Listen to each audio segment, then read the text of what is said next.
Pour LCI Marianne, effectivement négocier, ça peut sous-entendre de vouloir à un moment faire quelques concessions sur le territoire. Est-ce que les Ukrainiens y sont prêts ou est-ce que c'est pour eux absolument jamais question d'un vie ?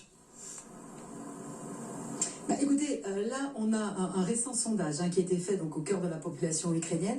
À 80%, ils ne sont prêts à faire aucune concession territoriale pour avoir un plan de paix. Donc vous voyez, la négociation pour le moment, c'est hors de question s'il faut laisser des territoires. Et il y a quelques jours, avec Thibaut Bruck, on est allé tourner sur le seul couloir humanitaire qui existe entre la Russie et l'Ukraine. Et en fait, qui passe par ce couloir humanitaire? Ce sont des Ukrainiens qui sont en zone occupée. Et pour revenir en Ukraine, en zone libre, ils sont obligés de passer par la Russie. On les a vus, ces gens. Ils nous ont parlé. Ils ont tout abandonné sur place parce qu'ils ne voulaient pas vivre en zone occupée. Ils ont laissé leur maison. Ils sont passés avec une petite valise. Toute leur vie maintenant tient dans une valise. Et tous nous disaient, on est vraiment, on a le cœur déchiré de laisser tous nos souvenirs, notre maison, nos amis, mais on ne pouvait plus vivre en zone occupée. Donc ça, c'est très important ici en Ukraine. Et puis, vous savez, il y a aussi le personnage même de Vladimir Poutine. Tant que Vladimir Poutine sera au pouvoir, c'est très compliqué pour les Ukrainiens de négocier avec lui parce que c'est le bourreau de l'Ukraine, c'est à lui que l'on doit les crimes de guerre. Il y a toute la région